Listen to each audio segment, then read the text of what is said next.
Hello, नमस्कार, सुप्रभात। कैसे हैं आप सब? मैं शिव प्रकाश शर्मा दृष्टिकोण आईएएस में आप सबका स्वागत करता हूं। आज के क्लास में हम लोग करंट अफेयर के बारे में चर्चा करेंगे। ये करंट अफेयर का तीसरा पार्ट है जिसमें हम लोग बिहार विशेष से संबंधित सारे करंट अफेयर्स पे बिंदुवार चर्चा करने वाले हैं। तो आइए क्लास को हम लोग शुरू करते हैं। आज का जो पहला समाचार है वो है दरभंगा का मैरिन ड्राइव, यानी कि दरभंगा में मैरिन ड्राइव बनाने की बात चल रही है।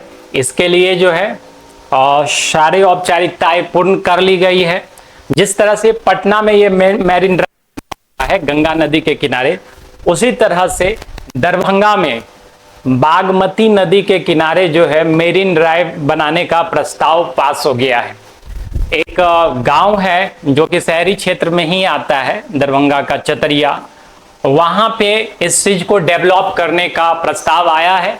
वहां पे डेवलप होने से आसपास के लोगों को टहलने के लिए एक अच्छा ड्राइव मिल जाएगा, आसपास में पर्यटन को भी इससे बढ़ावा मिलेगा। तो ये दरभंगा में बागमती नदी के किनारे जो है मैरिन ड्राइव को डेवलप करने की बात की गई है। ठीक है, इस पे हम लोग साथ साथ प्रश्न उत्तर भी ले चलेंगे कि प्रश्न किस हिसाब से पूछा जाएगा हमारा। चलिए, तो पहला प्रश्न है, बिहार सरकार ने पटना मैरिन ड्राइव के तर्ज पर किस जिले में मैरिन ड्राइव बनाने की घोषणा की है? तो समस्तीपुर, दरभंगा, गया, मधुबनी। तो ये हो जाएगा हमारा दरभंगा। दरभंगा में किस पे? बागमती नदी के किनारे। बागमती नदी के किनारे जो है पूरे उसके किनारे को डेवलप किया जाएगा और मैरिन ड्राइव बनाया जाएगा।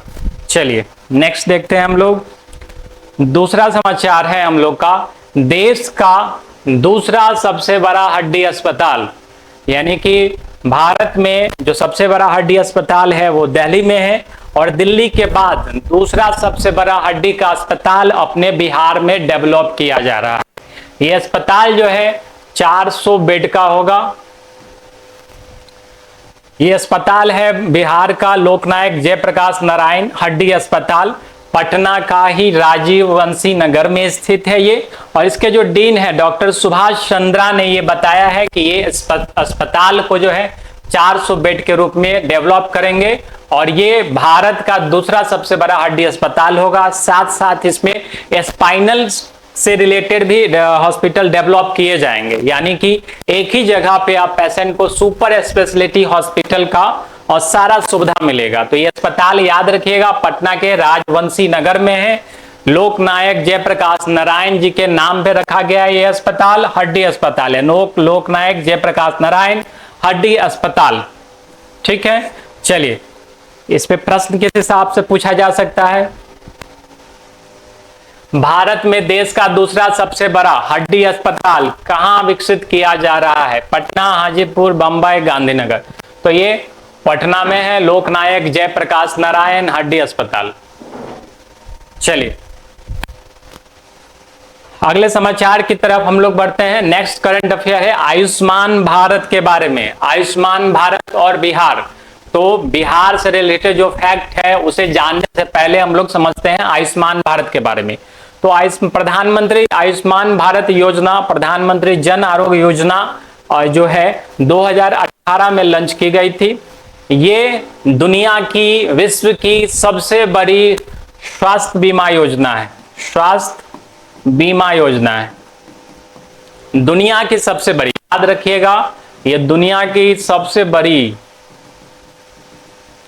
स्वास्थ्य बीमा योजना है। इसमें क्या है, प्रति परिवार को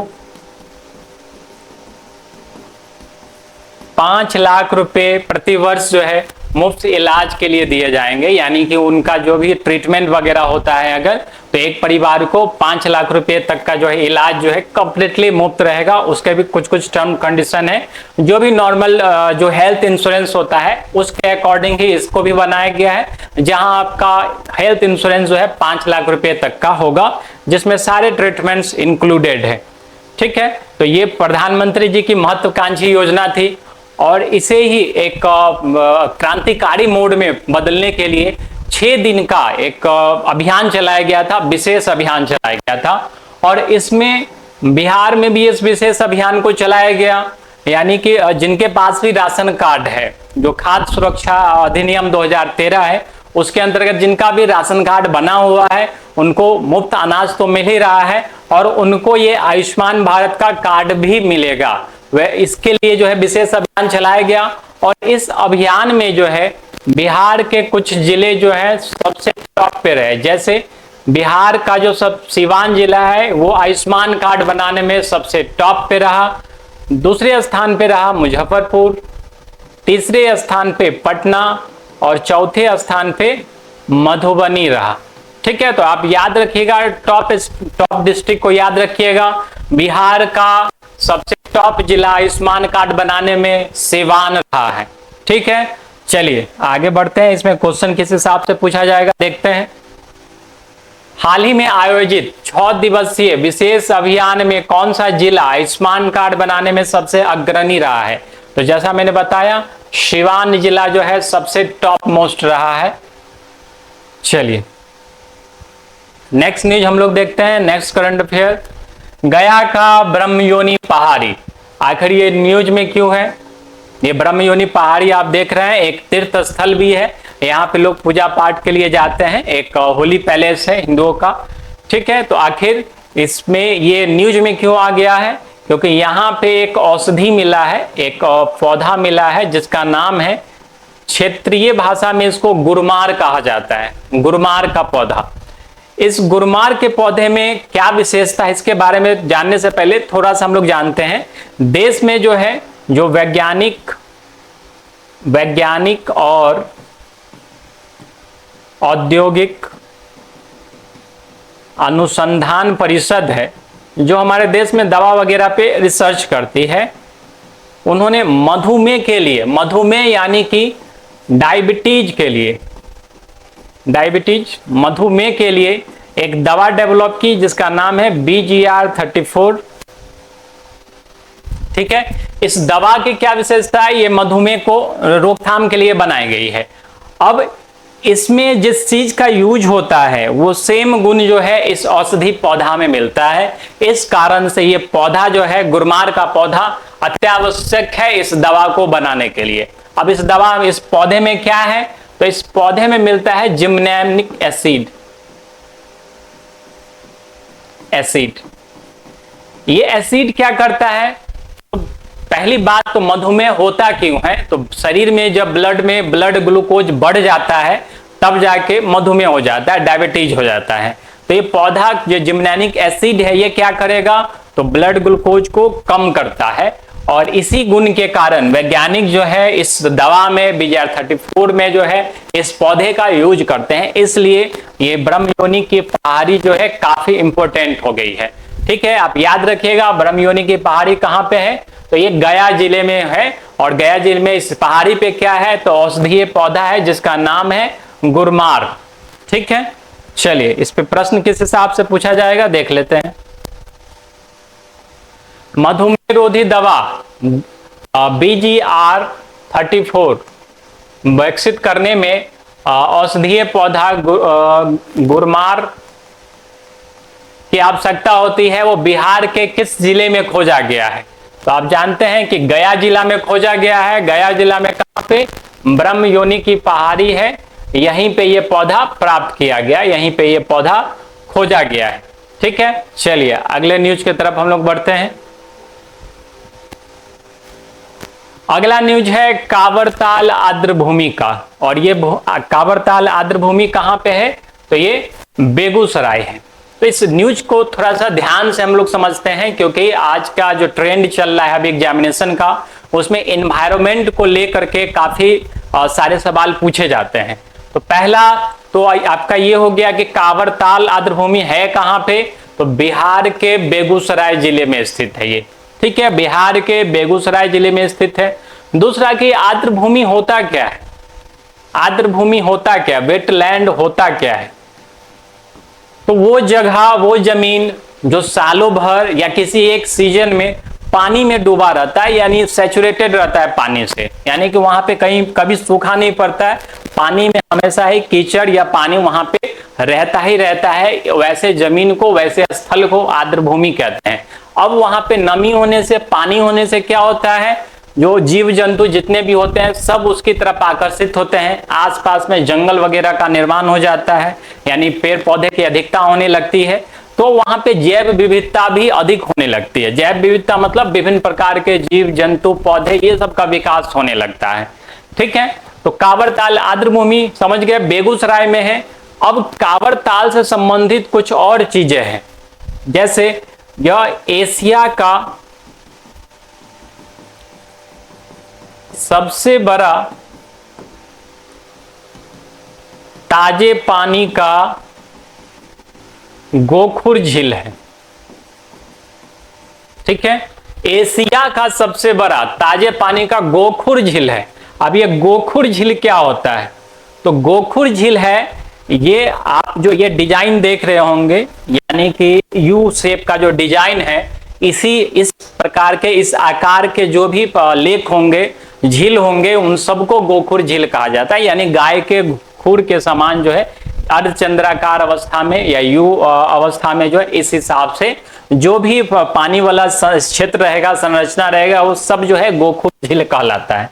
ठीक है, तो ये कांवर ताल जो है आर्द्र भूमि क्या है, इसको इस झील को कांवर झील के नाम से भी जानते हैं। कांवर झील भी कहते हैं इसको, इस क्षेत्र को, या कांवर ताल झील भी कहते हैं। ठीक है, तो दो चीज, पहला कांवर ताल झील जो है बेगूसराय में है, दूसरा यह एशिया का सबसे बड़ा ताजे पानी का गोखुर झील है। ठीक, तीसरा कि बिहार का जो है, बिहार का सबसे पहला रामसर स्थल है, रामसर स्थल है, रामसर स्थल है। अब ये रामसर स्थल क्या होता है? आप कई बार न्यूज में सुने होंगे रामसर साइट। रामसर साइट क्या है? तो ईरान का एक शहर है रामसर, और वहां पे सभी देशों का एक मीटिंग हुआ था 1971 में, और वहां पे जो है आर्द्र भूमि से रिलेटेड कानून बनाए गए थे।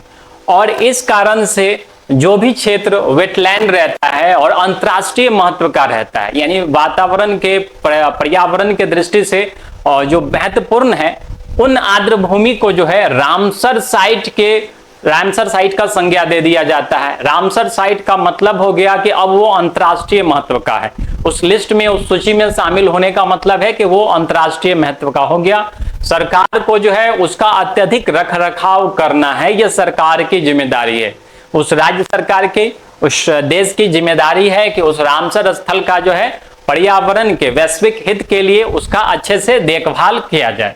ठीक है, यहां तक समझ गए। बिहार का सबसे पहला रामसर स्थल है। वर्तमान में बिहार में 3 ही रामसर स्थल है, और सबसे पहले जो है 2020 में जो है इसे रामसर स्थल घोषित किया गया था। ठीक, इससे पहले 1989 में पक्षी अभ्यारण्य घोषित किया गया था, यानी कि काफी मात्रा में जो है यहाँ पे पक्षी आते हैं, माइग्रेटेड बर्ड आते हैं। यानी कि आप देखे होंगे एक सीजन में कुछ पक्षी आपको दिखाई देते होंगे, दूसरे सीजन में नहीं दिखाई देते होंगे। तो यहाँ पे बहुत सारे देशों से उड़ करके एक विशेष सीजन में पक्षी वगैरह सब आते रहते हैं, यानी पक्षी की अधिकता है, इसलिए यहाँ पे बर्ड सेंचुरी भी घोषित किया गया था इसको 1989 में, और रामसर स्थल इसको घोषित किया गया है 2020 में। ठीक है, तो एशिया का सबसे बड़ा ताजे पानी का गोखुर झील है, बिहार का सबसे पहला रामसर स्थल है, बिहार में इसे 2020 में रामसर स्थल घोषित किया गया था, 1989 में इसे पक्षी अभ्यारण्य घोषित किया गया था। तो ये सब तो इसका जो है एस्थेटिक पार्ट है। आखिर न्यूज में क्यों है? न्यूज में इसलिए है कि कई पर्यावरण विशेषज्ञ ने जो है सरकार से जो ग्रीन ट्रिब्यूनल है, यानी राष्ट्रीय हरित अभिकरण है, ग्रीन ट्रिब्यूनल है, उससे क्या किया है, अपील किया गया है नेशनल ग्रीन ट्रिब्यूनल से कि कांवर ताल के आसपास के एरिया में जो है अतिक्रमण वगैरह चल रहा है, लोग उस जमीन को कैप्चर कर रहे हैं। अब वहां पे मे बी कि घर वगैरह बनना शुरू हो गया है। तो पर्यावरण विशेषज्ञों को ये चिंता हो रही है कि अगर ऐसा हुआ तो यहाँ का जो इकोसिस्टम है वो खत्म हो जाएगा, वो तबाह हो जाएगा। और ये रामसर स्थल है तो इसलिए ऐसे स्थल का बचाव करना बेहद जरूरी है। इसलिए राष्ट्रीय हरित अभिकरण नेशनल ग्रीन ट्रिब्यूनल ने भी जो है 4 सदस्य टीम का गठन कर दिया है जो इस चीज की जांच करेंगे। ठीक है, तो आई होप जी इस कांवर ताल से संबंधित सारे फैक्ट को आप समझ गए होंगे।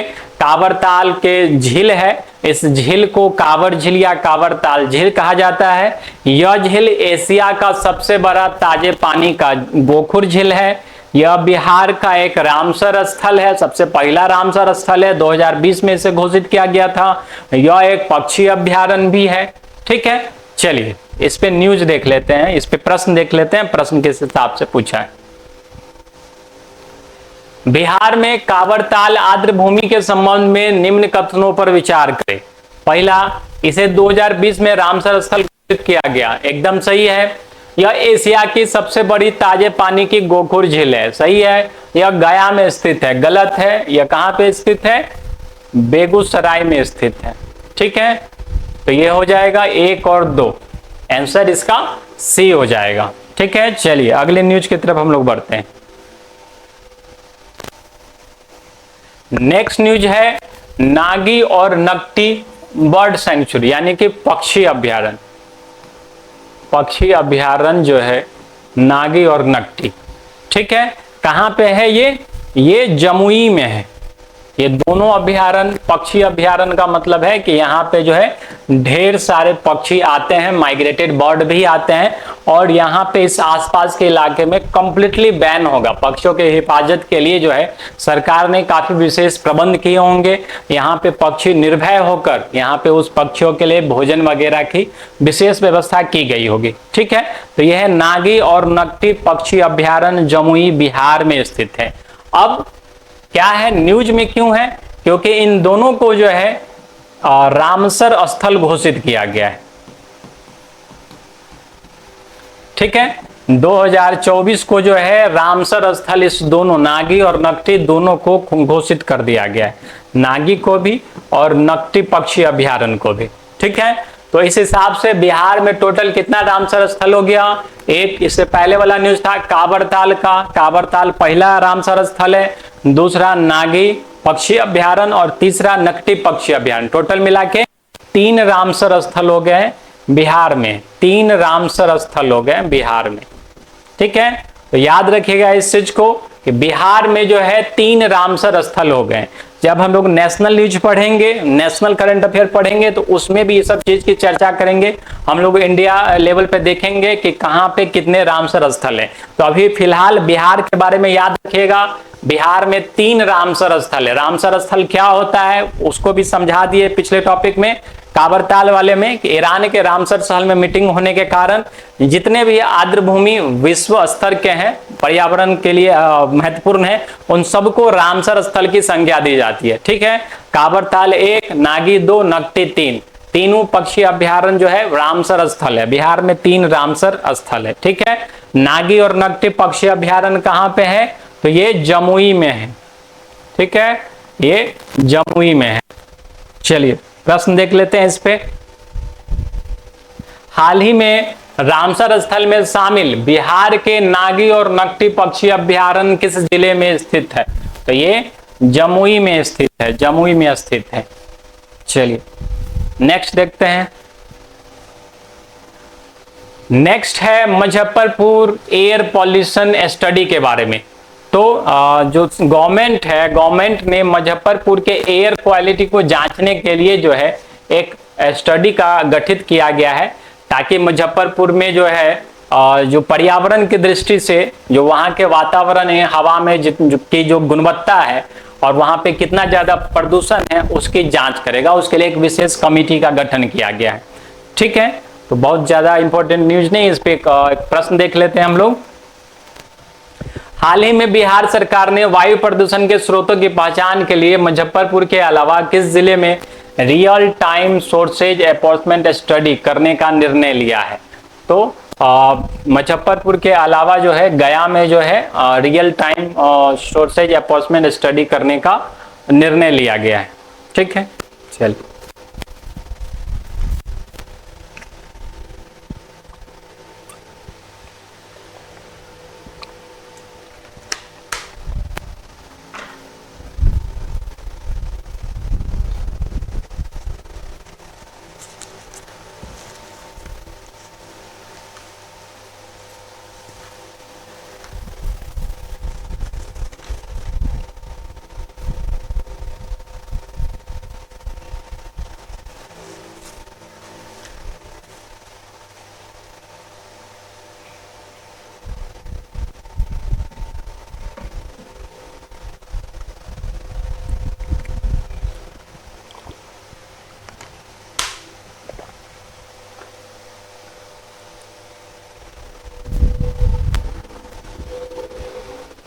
नेक्स्ट न्यूज की तरफ हम लोग बढ़ते हैं।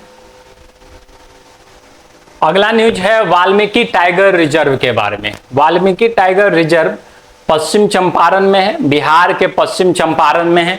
और आप जानते हैं कि यह बिहार का एकमात्र टाइगर रिजर्व है। बिहार का एकमात्र टाइगर रिजर्व है। जो नेशनल ऑर्गेनाइजेशन है टाइगर्स का, यानी कि राष्ट्रीय व्याघ्र संरक्षण अभिकरण, राष्ट्रीय व्याघ्र संरक्षण अभिकरण ने जो है एक औपचारिक रूप से घोषणा की है कि वीटीआर में, वाल्मीकि टाइगर रिजर्व में जो है बाघों की संख्या में जो है वृद्धि देखी गई है। बाघों की संख्या में वृद्धि हुई है, यानी कि यहाँ का रख रखाव, मेंटेनेंस, एनवायरनमेंट काफी ज्यादा अनुकूल हो रहा है। ठीक है, तो आप ये याद रखिएगा, बिहार का एकमात्र जो है व्याघ्र रिजर्व है, टाइगर रिजर्व है। यहाँ पे वाल्मीकि टाइगर रिजर्व कहाँ पे है? ये पश्चिम चंपारण में है। इसके साथ ही यहाँ पे जो है पिछले साल यानी कि 2023 में जो है गेंडा के लिए जो है एक टास्क फोर्स का गठन किया गया, और साथ ही साथ गिद्ध संरक्षण के लिए भी जो है यहाँ पे विशेष ध्यान दिया जा रहा है। ठीक है, गेंडा के लिए जो है जो राइनो है, राइनो के लिए जो है पटना चिड़ियाघर में भी विशेष व्यवस्था की जा रही है। वहां पे ब्रीडिंग सेंटर भी बनाया गया है। ठीक है, तो दो व्याघ्र के साथ साथ जो है गेंडा और गिद्ध, ये दोनों पे भी विशेष फोकस किया जा रहा है और वाल्मीकि टाइगर रिजर्व में। ठीक है, अगर वाल्मीकि टाइगर रिजर्व का जो फिर लोकेशन है अगर वो देखा जाए तो ऊपर में ये नेपाल साइड से बाउंड्री ले रहा है और पश्चिम में ये यूपी से बाउंड्री ले रहा है। ठीक है, और ये हिमालय के तराई में है, यानी कि हिमालय के तराई वाले क्षेत्र में है, जिसके कारण यहाँ पे जो है जैव विविधता की अनुकूलता है। जैव विविधता काफी ज्यादा है। बाघ टाइगर के अलावा जो है यहाँ पे और भी कई सारे जानवर पाए जाते हैं, जैसे कि जंगली कुत्ता, जंगली सुअर, भालू, स्लॉथ। ठीक है, कई सारे जानवर जो है यहाँ पे पाए जाते हैं। ठीक है, दो तीन चीज याद रहेगा। बिहार का एकमात्र टाइगर रिजर्व कौन सा है? तो वाल्मीकि टाइगर रिजर्व पश्चिम चंपारण में स्थित है। ठीक है, नेशनल ऑर्गेनाइजेशन जो है राष्ट्रीय व्याघ्र संरक्षण अधिनियम, जो व्याघ्र का, बाघों का देखभाल करता है और उसके प्रति जो है सारा डाटा वगैरह रिलीज करता है, उसने औपचारिक तौर पे कहा है कि वाल्मीकि टाइगर रिजर्व में जो है बाघों की संख्या में वृद्धि हुई है। ठीक है, और जो राष्ट्रीय व्याघ्र संरक्षण अभिकरण है उसको 1971 में जो है इस पावर मिलता है। सरकार के द्वारा ये बनाया गया था, एक सांविधिक निकाय। ठीक है, चलिए इस पे प्रश्न किस हिसाब से पूछा जा सकता है देख लेते हैं हम लोग। वाल्मीकि टाइगर रिजर्व के बारे में निम्नलिखित पर विचार करें। पहला, यह बिहार का एकमात्र बाघ अभयारण्य है। सही बात है, यह पश्चिम चंपारण में स्थित है। ठीक है, दिसंबर 2023 में राष्ट्रीय व्याघ्र संरक्षण प्राधिकरण ने आधिकारिक तौर पर वीटीआर में बाघों की आबादी में वृद्धि की घोषणा की है। ठीक है, तो ये थर्ड वाला भी सही है, तो इसमें से तीनों सेंटेंस सही है, इसलिए इसका उत्तर जो है हो जाएगा ये सभी हो जाएगा। ये तीनों का तीनों जो है राइट है। ठीक है, याद रहेगा वाल्मीकि टाइगर रिजर्व कहां पे है? पश्चिम चंपारण में है और बिहार का एकमात्र जो है बाघ अभयारण्य है। याद रखिएगा इस चीज को। चलिए नेक्स्ट हम लोग देखते हैं। नेक्स्ट है बिहार का आर्द्रभूमि। ठीक है, आर्द्रभूमि के परिभाषा के बारे में मैंने अभी जस्ट बताया है 2-3 टॉपिक पहले, कि वो जमीन, वो क्षेत्र जो सालों भर या एक सीजन में पानी में डूबी ही रहती है, यानी कि वहां पे पानी की कमी नहीं होगी। सूखा तो छोड़ ही दीजिए, पानी की कमी नहीं होगी। हमेशा जो है जिस हिसाब से देख रहे हैं पानी वाला क्षेत्र है और हमेशा जो है वो डूबा रहेगा, या फिर 6 महीने डूबा रहे या 5 साल तक डूबा रहे, लेकिन वहां पे पानी की कमी नहीं होगी, पानी की अधिकता होगी। और वैसा सारा क्षेत्र, उसके आसपास जो है जीव जंतु, पेड़ पौधे की अधिकता होने लगती है। ठीक, वो सब क्षेत्र जो है आर्द्रभूमि कहलाएगा। तो बिहार के आर्द्रभूमि में, बिहार का आर्द्रभूमि लगभग 11-12 जिलों तक जो है फैला हुआ है। जिसमें मुजफ्फरपुर, गया, समस्तीपुर, बेगूसराय बहुत सारे इलाकों में फैला हुआ है। अब एक प्रश्न आता है कि सारे आर्द्रभूमि को रामसर स्थल की संज्ञा नहीं दी गई है। रामसर स्थल बिहार में 3 ही है, काबरताल, नागी और नकटी, जिसके बारे में हम लोगों ने अभी चर्चा की। ठीक है, 3 ही रामसर स्थल है, 3 रामसर स्थल है। ये सभी जो है रामसर स्थल भी आर्द्रभूमि है। ठीक है, तो उन आर्द्रभूमि में से जो विशेष होते हैं उनको रामसर स्थल की संज्ञा दी जाती है। ठीक, 3 रामसर स्थल कौन सब है? तो एक काबरताल, नागी और नकटी, ये 3 विशेष महत्वपूर्ण है। लेकिन उसके अलावा भी कई सारे आर्द्रभूमि है और उसके कारण आसपास में जो है जैव विविधता बढ़ रही है। तो इन सब में एक प्रश्न पूछा जा सकता है कि बिहार के किस जिले में सबसे ज्यादा आर्द्रभूमि है? तो सबसे ज्यादा जो आर्द्रभूमि का काउंटिंग किया गया है वो 11 आर्द्रभूमि के साथ जो है ये समस्तीपुर जिला है। यानी कि समस्तीपुर जिले में सबसे ज्यादा आर्द्रभूमि है, समस्तीपुर में सबसे ज्यादा आर्द्रभूमि है।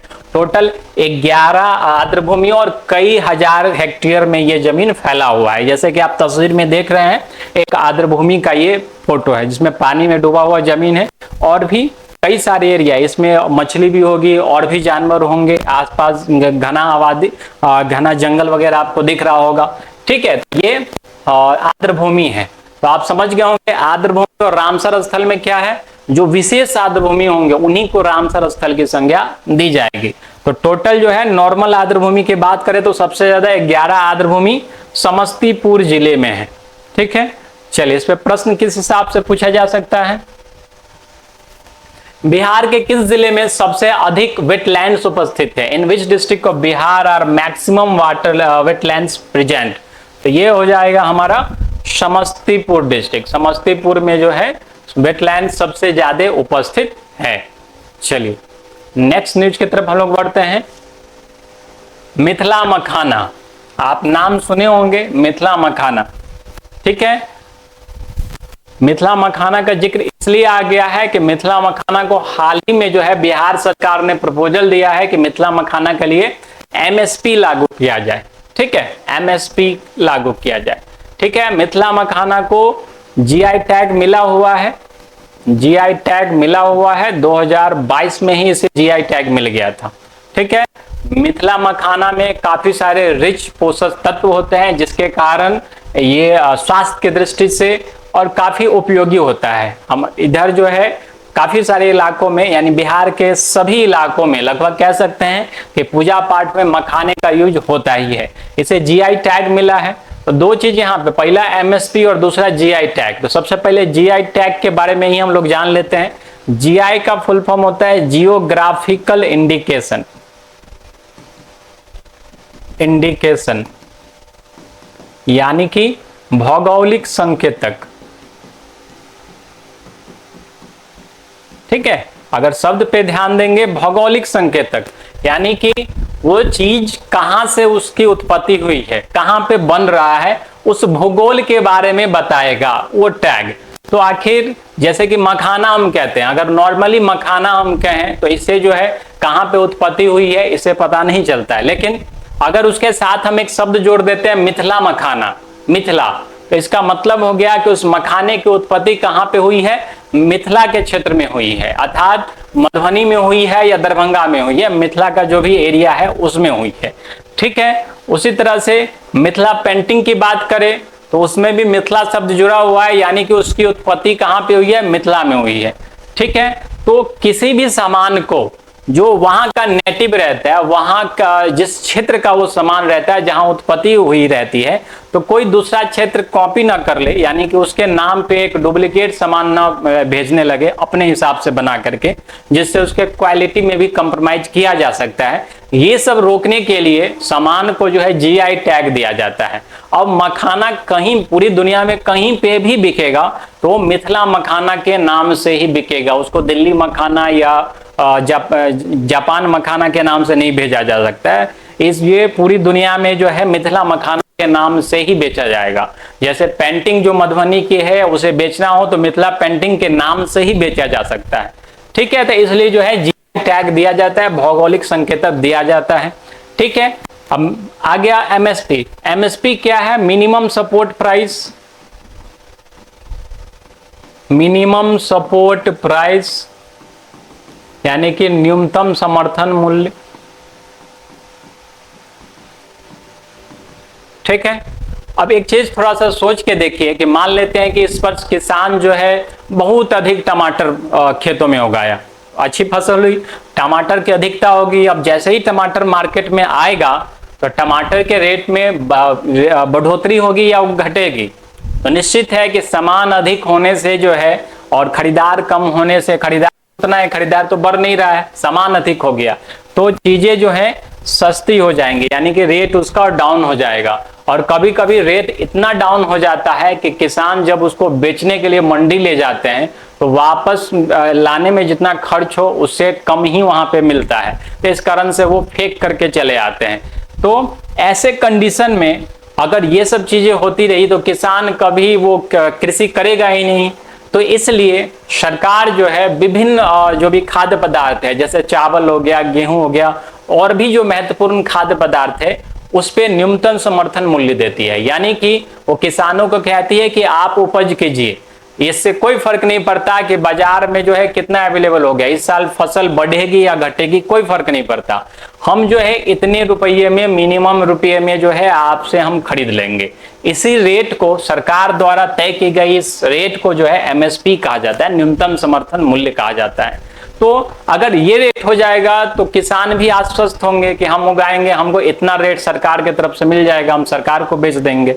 ठीक है, तो बिहार में मखाना की खेती को बढ़ावा देने के लिए बिहार सरकार ने जो है ये प्रस्ताव रखा है कि मखाना पे एमएसपी लागू किया जाए, यानी कि उसको भी उपजाने वाले किसान जो है आश्वस्त हो कि हमसे सरकार इतने रुपए में निश्चित खरीद लेगी। ठीक है, तो न्यूनतम समर्थन मूल्य लागू, इसको देख लिए। 2022 में जो है जीआई टैग मिला हुआ था मखाना को। मखाना में काफी सारे रिच पोषक तत्व पाए जाते हैं। इस पे प्रश्न किस हिसाब से पूछा जा सकता है? बिहार के मखाना का किस वर्ष भौगोलिक संकेतक जीआई टैग प्राप्त हुआ है? तो ये 2022 में जो है जीआई टैग जो है मखाना को प्राप्त हो गया था। चलिए नेक्स्ट देखते हैं हम लोग।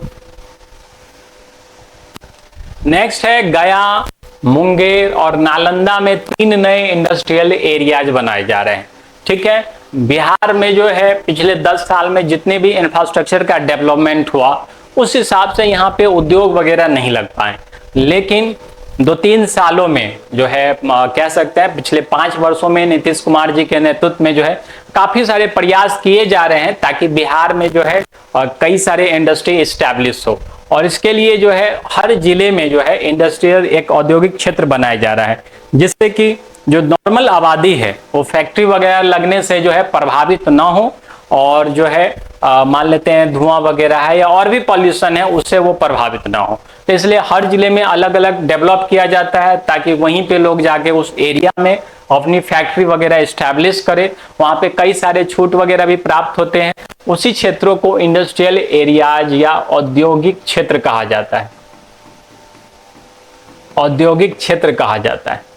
तो अभी रिसेंटली जो है गया, मुंगेर, नालंदा 3 जगह जो है 3 नए औद्योगिक क्षेत्र का घोषणा हो चुका है, यानी कि वहां पे भी जो है अब सेपरेट एरियाज डेवलप हो रहा है जहां पे लोग जाकर के अपनी फैक्ट्री वगैरह एस्टैब्लिश कर सकते हैं। तो इससे डायरेक्ट प्रश्न पूछा जा सकता है, देखते हैं। हाल ही में बिहार सरकार द्वारा घोषित औद्योगिक क्षेत्र में निम्न जिला नहीं है। कौन सा जिला नहीं है? तो गया, मुंगेर, नालंदा तीनों जिला तो है ही, मधुबनी नहीं है। मधुबनी में पहले से ही औद्योगिक क्षेत्र जो है बना हुआ है। चलिए नेक्स्ट देखते हैं हम लोग। मुजफ्फरपुर में उत्तर बिहार का सबसे बड़ा स्किल ट्रेनिंग सेंटर बन रहा है, यानी कि मुजफ्फरपुर में सबसे बड़ा जो है जो कौशल विकास केंद्र बन रहा है, कौशल विकास केंद्र बन रहा है। इससे क्या होगा? तो यहाँ पे जो है जो सरकार का जो स्कीम है आईटीआई वगैरह में जो कौशल वगैरह सिखाया जाता है, यानी कि जैसे फिटर हो गया, इलेक्ट्रीशियन हो गया, ठीक है, ऐसे कई सारे लगभग 40 जो कौशल है वो लोगों को वहां सिखाए जाएंगे और तकरीबन जो है कई हजार स्टूडेंट्स को एक ही साथ पढ़ाया जा सकता है, उनको ट्रेंड किया जा सकता है। ठीक है, तो एकदम स्ट्रेट क्वेश्चन इससे बन सकता है कि उत्तर बिहार का सबसे बड़ा जो है कौशल विकास केंद्र कहाँ बना है, तो वो हमारा मुजफ्फरपुर जिले में जो है इसको बनाया गया है। कहाँ पे बना है ये? मुजफ्फरपुर जिले में इसको बनाया गया है। ठीक है, चलिए नेक्स्ट न्यूज हम लोग देखते हैं क्या है। नीति आयोग ने जो है, नीति आयोग हर साल जो है एक रिपोर्ट प्रकाशित करती है, इसको बोलते हैं आकांक्षी जिला। आकांक्षी जिला यानी कि एक जिले को डेवलप होने में कितनी ज्यादा आकांक्षा है।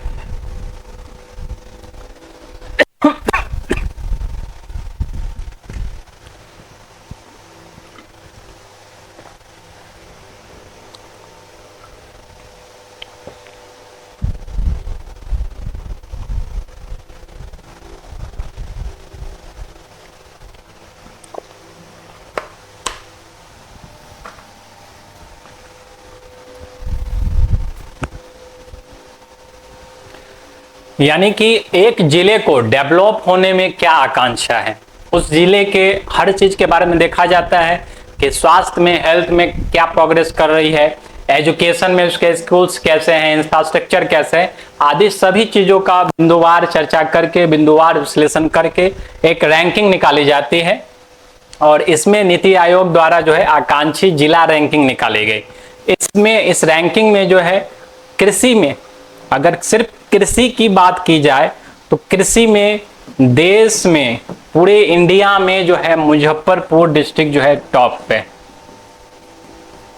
मुजफ्फरपुर को नंबर 1 डिस्ट्रिक्ट घोषित किया गया है सिर्फ कृषि के क्षेत्र में। और ओवरऑल रैंकिंग की बात की जाए तो ओवरऑल रैंकिंग में जो है 6th पोजीशन पे है, यानी कि स्वास्थ्य वगैरह को भी, स्वास्थ्य शिक्षा इस सब चीज को भी इंक्लूड कर लिया जाए तो मुजफ्फरपुर डिस्ट्रिक्ट जो है 6th पोजीशन पे है। और सिर्फ कृषि की बात की जाए तो देश में नंबर 1 पे है और इसका काफी विशेष महत्व है, इसलिए इस चीज को याद रखिएगा। चलिए इस पे प्रश्न देख लेते हैं किस हिसाब से पूछा जाता है। हाल ही में नीति आयोग द्वारा प्रकाशित आकांक्षी जिला रिपोर्ट में बिहार का कौन सा जिला कृषि में अव्वल है? तो आराम से हम लोग टिक कर, जो है पूरे देश में कृषि में अव्वल है। नेक्स्ट न्यूज की तरफ हम लोग बढ़ते हैं। बिहार में जो है अभी रिसेंटली बहुत सारे जीआई टैग प्राप्त हो चुके हैं, लेकिन रिसेंटली जो है 5 चीजों को जो है जीआई टैग मिला है। जैसे सोनाचूर चावल है, ये गुलशन टमाटर है, दोनों ही रोहतास जिले के हैं। तो जीआई टैग से संबंधित जो प्रश्न है, जीआई टैग क्या होता है, क्या महत्व के बारे में हम लोग चर्चा कर ही चुके हैं, तो इस पे प्रश्न देखते हैं हम लोग डायरेक्ट। निम्नलिखित जीआई टैग के हिसाब से सही सुमेलित कौन सा है, तो हम लोग देख लेते हैं। जीआई टैग के हिसाब से सोनाचूर चावल रोहतास का है, गुलशन टमाटर भी रोहतास का है, पटना का सिंघारा को जीआई टैग मिला और मालदा आम दीघा का। ठीक है, तो ये 4 चीजों का है। अभी जो है बिहार सरकार जो है जो रिसर्च सेंटर है उसके साथ कोलैबोरेट करके लगभग 50 से ज्यादा चीजों को जीआई टैग प्राप्त हो सके इस पे काम कर रही है। ठीक है, तो ये याद रखिएगा, सोनाचूर चावल रोहतास का, गुलशन टमाटर रोहतास का, सिंघारा पटना का, मालदा आम दीघा का, ये सब जो है जीआई टैग के हिसाब से सुमेलित है। चलिए नेक्स्ट देखते हैं विराट रामायण मंदिर। आप लोगों ने न्यूज में कई बार सुना होगा, विराट रामायण मंदिर जो है अभी बन रहा है पूर्वी चंपारण में। इसका निर्माण कार्य 2023 में ही शुरू हो गया था और लगभग जो है 2025 में इसके खत्म होने की उम्मीद की जा रही है। ये दुनिया का सबसे बड़ा रामायण मंदिर है, ये एक सैंपल दिखाया गया है। ठीक है, यहाँ पे दुनिया का सबसे ऊंचा जो है शिवलिंग स्थापित किया जाएगा, लगभग 35 फीट का शिवलिंग यहाँ पे स्थापित किया जाएगा। इसका जो आप गुम्बद वगैरह देख रहे हैं, जो डिजाइन वगैरह है, ये कंबोडिया के अंकोर से, कंबोडिया में अंकोर वाट टेम्पल है, कुछ वहां से लिया गया है। कुछ जो है जो रामेश्वर का जो मंदिर है, रामेश्वर नाथ, वहां से लिया गया है। ठीक है, कुछ मीनाक्षी टेम्पल से जो है वहाँ के गुम्बद वगैरह के स्ट्रक्चर का डिजाइन लिया गया है। तो ये लगभग 2025 में इसका जो फेज 1 है इसके पूरा होने की उम्मीद है। ठीक है, ये 3 फेज में पूरा काम चलेगा और इस सब के जो मेन है यानी कि जो बनाने वाले हैं, संचालक हैं, ये आचार्य किशोर कुणाल जी हैं। आचार्य किशोर कुणाल, जिनके बारे में आप सुने होंगे कि पटना का जो महावीर मंदिर है उसका भी संचालन जो है आचार्य किशोर कुणाल करते हैं। ठीक है, जो सारी व्यवस्थाएं हैं वो मेन व्यवस्थापक वही हैं। चलिए नेक्स्ट न्यूज हम लोग देखते हैं, प्रश्न देख लेते हैं इस पे। विश्व का सबसे बड़ा रामायण मंदिर बिहार के किस जिले में बनाया जा रहा है? तो ये पूर्वी चंपारण में ये बनाया जा रहा है। ठीक है, नेक्स्ट न्यूज देखते हैं हम लोग। नेक्स्ट न्यूज ये आप जो देख रहे हैं तस्वीर में, ये केसरिया बौद्ध स्तूप है, केसरिया स्तूप है और ये पूर्वी चंपारण में है। ठीक है, तो पहला तो आप यही याद रखिए दिमाग में कि केसरिया स्तूप कहां पे है? पूर्वी चंपारण में है। अब केसरिया स्तूप क्या है? तो विश्व का सबसे बड़ा बौद्ध स्तूप है, विश्व का सबसे बड़ा बौद्ध स्तूप है, बौद्ध स्तूप है केसरिया स्तूप। ठीक है, न्यूज में क्यों है? क्योंकि यहां तक पहुंचने के लिए जो इसका रास्ता है, रास्ते में जो है एक कैफेटेरिया को लॉन्च किया गया। कैफेटेरिया यानी कि जहां पे यात्री जो है कुछ देर के लिए विश्राम कर सके, जलपान कर सके, एक तरह का विश्राम गृह हो गया। तो उस कैफेटेरिया को लॉन्च किया गया है ताकि यहां तक पहुंचने में लोगों को असुविधा न हो। उस कैफेटेरिया को काफी अच्छे से डिजाइन किया गया है। आसपास में जो भी बिहार में जो स्मारक वगैरह है उनकी तस्वीरें और उनकी प्रतिकृति वहां पे लगाई गई है, तो काफी अच्छा है। तो केसरिया स्तूप के बारे में दिमाग में ये रखना है कि ये विश्व का, इंडिया का नहीं है, विश्व का सबसे बड़ा बौद्ध स्तूप है। ठीक है, अब इसकी निर्माण की यदि बात की जाए तो इसका निर्माण जो है अशोक के काल में बताया जाता है कि अशोक के काल में इसका निर्माण हो सकता है। ठीक है, कई सारी आशंकाएं इस हिस्ट्री पे जताई जाती हैं, लेकिन बताया जाता है केसरिया स्तूप का निर्माण जो है अशोक के कार्यकाल में हुआ होगा। ठीक है, तो 2-3 पॉइंट्स है। पहला, विश्व का सबसे बड़ा बौद्ध स्तूप है, ये न्यूज में इसलिए है कि रास्ते में कैफेटेरिया का उद्घाटन हाल ही में किया गया है और अशोक के कार्यकाल में जो है इसका निर्माण किया गया होगा। ठीक है, चलिए इस पर न्यूज किस हिसाब से पूछा जा सकता है। बिहार में स्थित केसरिया स्तूप के विषय में निम्नलिखित में विचार कीजिए, पर विचार कीजिए। यह विश्व का सबसे बड़ा बौद्ध स्तूप है, सही है। मूल केसरिया स्तूप का निर्माण संभवतः अशोक के काल में हुआ है, सही है। यह बिहार के पूर्वी चंपारण में है, सही है। यानी कि ये सभी जो ऑप्शन है ये सब सही है। ठीक है, नेक्स्ट न्यूज देखते हैं हम लोग। आप सब जो है सोनपुर मेला के बारे में सुने होंगे, जानते भी होंगे सोनपुर मेला के बारे में। यह एशिया का सबसे बड़ा पशु मेला है, एशिया का सबसे बड़ा पशु मेला है, सबसे बड़ा पशु मेला है। ठीक है, नॉर्मली जो है ये मेला पशु के लिए विख्यात है, लेकिन यहाँ सुई से लेकर के आप हाथी तक खरीद सकते हैं। ठीक है, फैक्ट हम लोग को ये जानना है कि ये जो है कहाँ पे स्थित है।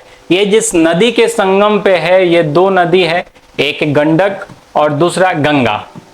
ठीक है, इसे हरिहर क्षेत्र मेला भी कहा जाता है, हरिहर क्षेत्र मेला, या स्थानीय भाषा में इसको छत्तर मेला भी कहा जाता है। ये हरिहर क्षेत्र मेला भी कहा जाता है क्योंकि यहाँ पे एक मंदिर है हरिहर नाम से, हरिहर नाथ के नाम से। हरिहर का मतलब है, हरि मतलब भगवान विष्णु, हर मतलब भगवान शिव, तो दोनों का ज्वाइंट मूर्ति है वहां पे। और विश्व का एकमात्र ऐसा मंदिर है जहां पे हरिहर नाथ जी का स्वरूप विद्यमान है, इसलिए इस मेला को जो है हरिहर नाथ मेला भी कहा जाता है। यह कार्तिक पूर्णिमा में, जो हम लोग का हिंदू मास है, कार्तिक पूर्णिमा के दिन जो है इस मेले का शुभारंभ हो जाता है। ठीक है, तो ये मेला मेनली हम लोग जानते हैं कि पशु वगैरह से ही विख्यात है, क्योंकि यहाँ का जो हाथी वगैरह है तो सिर्फ जैसे कि चंद्रगुप्त मौर्य, इतिहास में इस चीज का जिक्र है कि चंद्रगुप्त मौर्य भी यहाँ से हाथी खरीद के ले गए, अकबर भी यहाँ से कई सारे पशु खरीद के ले गए, हमारे वीर कुंवर सिंह भी इस मेले में आए हुए हैं। गुरु नानक सिंह ने भी जो है, गुरु नानक देव ने भी अपने ग्रंथों में, धर्म ग्रंथों में इस मेले का जिक्र किया है। भगवान बुद्ध भी जो है जब कुशीनगर की यात्रा भी थे तब इस मेले में शामिल हुए थे, गए थे इस मेले में, उन्होंने भी जिक्र किया है। तो ये मेला जो है अपने आप में ऐतिहासिक है और काफी महत्वपूर्ण है। प्राचीन काल में जो है अभी भी भारत के कई सारे इलाकों से यहाँ पशु खरीदने के लिए लोग जाते हैं। प्राचीन काल में मध्य एशिया से लोग विशेषकर इस मेले में पशु को खरीदने के लिए ही आते हैं। ठीक है, तो ये एशिया का सबसे बड़ा पशु मेला है। ठीक है, गंडक और गंगा के संगम पे है। इसी मेले को हरिहर मेला और या छतर मेला के नाम से जाना जाता है। ठीक है, चलिए इस पे प्रश्न देख लेते हैं थोड़ा सा हम लोग। प्रश्न है, एशिया का सबसे बड़ा पशु मेला सोनपुर मेला किन दो नदियों के संगम पे है? तो हम लोग आराम से इसको टिक कर सकते हैं, गंगा और गंडक नदियों के संगम पे ये मेला होता है सोनपुर क्षेत्र में। चलिए नेक्स्ट न्यूज हम लोग देखते हैं। नेक्स्ट न्यूज है अंदर ब्लॉक सिवान का। तो अंदर ब्लॉक क्या है? अंदर ब्लॉक तो नीति आयोग का एक जिस हिसाब से आकांक्षी जिला होता है, आकांक्षी ब्लॉक रिपोर्ट भी जारी किया गया। यानी कि कौन सा जो ब्लॉक है, ठीक है, जिले का कौन सा ब्लॉक है वो अव्वल दर्जे में है, यानी कि वहां पे सभी योजनाएं जो है अच्छे से क्रियान्वयन की जा रही है। स्वास्थ्य के क्षेत्र में, शिक्षा के क्षेत्र में कौन सा जो है बेस्ट है। तो उस रिपोर्ट के अंदर बिहार का जो है अंदर ब्लॉक, ठीक है, उस रिपोर्ट को 6 जोन में बांटा गया। 6 जोन में था पूर्वी, पश्चिमी, मध्य, उत्तर, दक्षिण और साथ में पूर्वोत्तर। ठीक है, तो इसमें पूर्वी क्षेत्र यानी कि जिसमें बिहार वगैरह का एरिया आता है, बिहार झारखंड का, तो बिहार के अंदर ब्लॉक को जो है, जो सिवान में पड़ता है, उसको शीर्ष स्थान पे घोषित किया गया। ठीक है, जो फर्स्ट पोजीशन पे है वो तमिलनाडु राज्य का एक ब्लॉक है, वो फर्स्ट पोजीशन पे है। और पूर्वी क्षेत्र में जो है अंदर ब्लॉक को जो है नंबर 1 घोषित किया गया। ठीक है, तो यही रिपोर्ट है। चलिए इसके बारे में थोड़ा सा प्रश्न देख लेते हैं। हाल ही में नीति आयोग द्वारा जारी एक्सप्रेशनल ब्लॉक प्रोग्राम में पूर्वी भारत में बिहार के अंदर ब्लॉक को शीर्ष स्थान पर मिला है। वो किस जिले में है? तो वो सिवान में स्थित है। ठीक है, सिवान में का अंदर ब्लॉक। नेक्स्ट न्यूज हम लोग देख लेते हैं। नेक्स्ट न्यूज है नीति आयोग एक्सपोर्ट इंडेक्स। ठीक है, बिहार 1222 नीति आयोग का एक जो व्यापार से संबंधित है, यानी कि कौन सा राज्य जो है एक्सपोर्ट में यानी कि निर्यात में जो है कितना योगदान कर रहा है, कौन सा राज्य सबसे बड़ा निर्यातक है। तो इस संबंध में जो है सबसे जो बिहार का जो स्थान मिला है, बिहार का पूरे देश में 22वां स्थान है। यानी कि निर्यात में हमारा जो निर्यात है, एक्सपोर्ट है, उसमें जो हमारा जो योगदान है बहुत ही न्यून है। ठीक है, बहुत ही न्यून है। तो ये बहुत ही चिंताजनक है। दूसरी बात कि यहाँ पे उस हिसाब से इंडस्ट्रियल डेवलपमेंट भी नहीं है। ठीक है, अब प्रश्न ये उठता है कि अगर ये पूछ दे कि बिहार का कौन सा जिला निर्यात में सबसे आगे है, तो बिहार में अगर देखा जाए तो बिहार का बेगूसराय जिला जो है निर्यात में नंबर 1 पे है। अगर बिहार के भीतर अगर रैंकिंग किया जाए तो बिहार में सबसे ज्यादा जो एक्सपोर्ट होता है, निर्यात होता है, वो बिहार के बेगूसराय में होता है। बिहार का रैंकिंग 22 है, ये याद रखेंगे हम लोग। चलिए इस पे प्रश्न देख लेते हैं हम लोग। हाल ही में जारी नीति आयोग के एक्सपोर्ट इंडेक्स में बिहार को कौन सा स्थान प्राप्त हुआ है? तो ये हम लोग का 22वां स्थान प्राप्त हुआ है बिहार को। और बिहार के बेगूसराय जो है यानी कि अगर डिस्ट्रिक्ट वाइज देखा जाए तो बिहार में बेगूसराय को जो है नंबर 1 स्थान मिला। चलिए, बेगूसराय मोस्ट पॉल्यूटेड सिटी है। एक्चुअली जो है ये IQ एयर नाम की एक संस्था है, IQ एयर। इसने जो है विश्व वायु गुणवत्ता रिपोर्ट जारी की है। वायु गुणवत्ता रिपोर्ट। ठीक है, IQ एयर एक स्वीडन की कंपनी है। स्वीडन का जो संस्थान है, शोध संस्थान है, ये पूरी दुनिया में हर शहर का रिसर्च करती है कि कौन से दुनिया का जो वातावरण है, जो ये हवा है, वो प्रदूषित है या साफ है, उस बारे में जो है वर्ल्ड एयर क्वालिटी रिपोर्ट जो है ये हर साल ये जारी करती है। और 2023 का जो रिपोर्ट जारी किया गया है, अगर पूरे दुनिया का देखा जाए, ओवरऑल वर्ल्ड का देखा जाए, सबसे प्रदूषित जो है एयर जो है बांग्लादेश का है। बांग्लादेश के बाद पाकिस्तान का नंबर आता है और थर्ड पोजीशन पे भारत का है। हमारा जो स्थान है वो थर्ड पोजीशन में। टोटल 134 कंट्री में इस चीज को रिसर्च किया गया और तब ये रिपोर्ट प्रकाशित किया गया। यानी दुनिया का सबसे खराब गुणवत्ता वाला जो हवा है बांग्लादेश में है, सबसे खराब शहर है देश हो गया है। उसके बाद पाकिस्तान और उसके बाद भारत। अब भारत की बात की जाए तो भारत में डिस्ट्रिक्ट वाइज इसको अगर देखा जाए तो भारत का बेगूसराय डिस्ट्रिक्ट, बेगूसराय का बिहार का बेगूसराय डिस्ट्रिक्ट जो है भारत का मोस्ट पॉल्यूटेड सिटी बन गया है। ठीक है, सबसे ज्यादा प्रदूषित महानगरीय क्षेत्र बन गया है। ठीक है, ये काफी चिंताजनक है। इसमें जो है ज्यादातर PM 2.5 और PM जो है 10 पे काउंटिंग की जाती है, आकलन किया जाता है, विश्लेषण किया जाता है।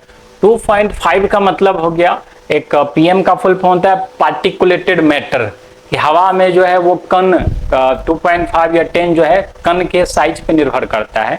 जो एरोजोल वगैरह उपस्थित होते हैं और भी कई सारे हानिकारक गैस है, कण है, इस सब को ओवरऑल जो है विश्लेषण किया जाता है और तब जो है हवा की एक गुणवत्ता बताई जाती है, उसी हिसाब से रैंक किया गया। ठीक है, तो पहला IQ एयर किसने किया है ये रैंकिंग? IQ एयर नाम की संस्था ने। यह संस्था कहाँ की है? स्वीडन की संस्था है। दूसरा, दुनिया का सबसे ज्यादा खराब देश कौन सा है इस वर्ल्ड एयर क्वालिटी रिपोर्ट के अनुसार? तो बांग्लादेश है। बांग्लादेश से थोड़ा खराब पाकिस्तान है और पाकिस्तान से भी थोड़ा खराब जो है भारत है। ठीक है, ये हम तीसरे स्थान पे है। अगर देश के भीतर बात की जाए तो सबसे ज्यादा प्रदूषित महानगरीय क्षेत्र में बेगूसराय आता है, जो बिहार का है, बिहार का बेगूसराय। ठीक है, चलिए इस पे प्रश्न देख लेते हैं हम लोग। प्रश्न है, हाल ही में IQ एयर द्वारा प्रकाशित विश्व वायु गुणवत्ता रिपोर्ट में विश्व के सबसे प्रदूषित महानगरीय क्षेत्र में बिहार के किस जिले को बताया गया है? Which district of Bihar was declared the world most polluted metropolitan area in the World Air Quality Report recently published? ठीक है, तो ये बेगूसराय हो जाएगा। ठीक है, बिहार का बेगूसराय जो है भारत का सबसे ज्यादा पॉल्यूटेड मेट्रोपॉलिटन सिटी बन चुका है। चलिए नेक्स्ट न्यूज देखते हैं हम लोग। नेक्स्ट न्यूज है, हाल ही में श्रम संसाधन विभाग, बिहार सरकार का जो श्रम संसाधन विभाग है वो एक आकलन किया, एक रिपोर्ट जारी किया। रिपोर्ट में क्या था कि जितने भी विभागीय योजनाएं निकल रही है, सरकारी योजनाएं जितने भी निकल रही है, वो लोगों तक कितने मात्रा में पहुंच रही है।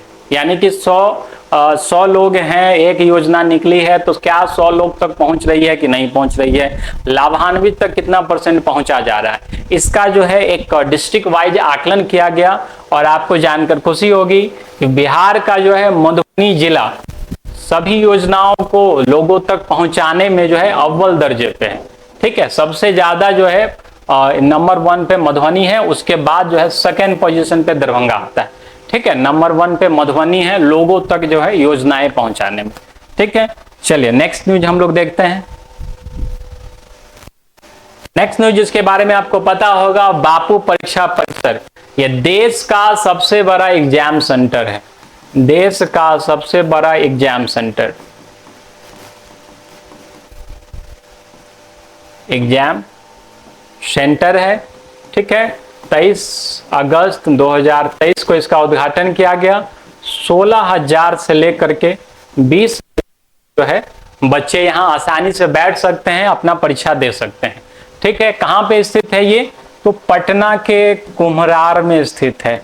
कुम्हरार के बारे में आप जानते होंगे। कुम्हरार में ही जो है चंद्रगुप्त मौर्य का महल था, सम्राट अशोक का जो महल था, अभी भी उसके अवशेष बचे हुए हैं, वो कुम्हरार के इलाके में ही है। और वहीं पे उसी इलाके में जो है बापू परीक्षा परिसर जो है, ये तस्वीर आप देख रहे हैं, इसका उद्घाटन किया गया है। यहाँ 16 से 20,000 बच्चे जो है आराम से इस परीक्षा भवन में बैठ सकते हैं। चलिए इस पे प्रश्न देख लेते हैं। देश का सबसे बड़ा परीक्षा केंद्र बापू परीक्षा परिसर कहाँ स्थित है? तो ये हमारे बिहार में ही स्थित है। ठीक है, चलिए नेक्स्ट देखते हैं हम लोग। आईआईटी पटना के साथ जो है फ्रांस का जो एक इंस्टीट्यूट है, फ्रांस का एक पॉलिटेक्निक इंस्टीट्यूट कह लीजिए, उसने जो है आईआईटी पटना के साथ समझौता किया है, टाई अप किया है, ताकि आईआईटी पटना से जो है वो जो भी मटेरियल है, जो भी नॉलेज है वो गेन कर सके और अपने यहाँ का जो नॉलेज है वो दे सके। ठीक है, फ्रांस का जो पॉलिटेक्निक है वो और आईआईटी पटना, ये दोनों ने एक दूसरे के साथ समझौता ज्ञापन किया। आप जो तस्वीरें देख रहे हैं वो आईआईटी पटना की। ठीक है, फ्रांस के इंस्टीट्यूट नेशनल पॉलिटेक्निक बिहार के किस संस्था के साथ समझौता ज्ञापन किया है? तो आईआईटी पटना के साथ इसने समझौता ज्ञापन किया है। मेनली क्या होगा कि दोनों इंस्टीट्यूट एक दूसरे में एकेडमिक रिसर्च के लिए स्टूडेंट को भेजेंगे। आईआईटी पटना के लोग फ्रांस जाएंगे, फ्रांस के लोग आईआईटी पटना में आएंगे और दोनों एक दूसरे के नॉलेज शेयरिंग करेंगे। ठीक है, चलिए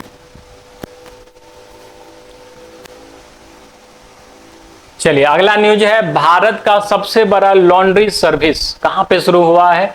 तो एनएमसीएच में, Nalanda medical college and hospital, Nalanda medical college and hospital में यह शुरू किया गया है। ठीक है, ये भारत का सबसे बड़ा लॉन्ड्री सर्विस देने वाला है, यानी कि जैसे पेशेंट वगैरह के जो भी बेडशीट्स वगैरह होते हैं और भी जितने भी कपड़े होते हैं उसकी धुलाई के लिए एक व्यवस्था करनी होगी। इसके लिए एनएमसीएच के भीतर ही जो है एक लॉन्ड्री सर्विस की शुरुआत की गई है और ये इतना बड़ा है, इसमें जो है एम्स वगैरह को भी, एम्स पटना को, पीएमसीएच को, इस सबको भी शामिल किया जाएगा धीरे धीरे। ठीक है, तो ये भारत का अभी तक का सबसे बड़ा लॉन्ड्री सर्विस है। ठीक है, याद रखिएगा कहां पे है ये? Nalanda medical college and hospital, Bihar, Patna में।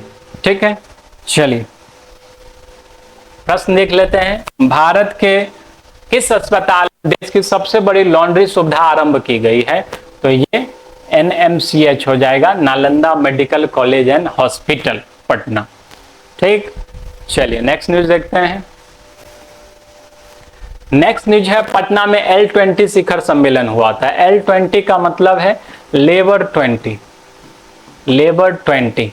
ठीक है, हम जानते हैं कि अभी G20 की मेजबानी जो है भारत कर रहा है और इसलिए G20 के जितने भी राष्ट्राध्यक्ष हैं, जितने भी देश हैं, उसके जो श्रम संसाधन मंत्री हैं, श्रम संसाधन से रिलेटेड मंत्री हैं, वो सभी मंत्रियों की मीटिंग जो है अलग अलग जगह पे, अलग अलग, जैसे रक्षा का जो भी मंत्री है, मंत्री लेवल का मीटिंग अलग जगह पे हुआ और भी चीजों का मीटिंग जो है अलग अलग जगह पे हुआ। तो बिहार में जो है श्रम संसाधन मंत्री लेवल का मीटिंग हुआ। ठीक है, और G20 मीटिंग का ही एक पार्ट था L20 मीटिंग, लेबर 20 मीटिंग, जो पटना में आयोजित किया गया।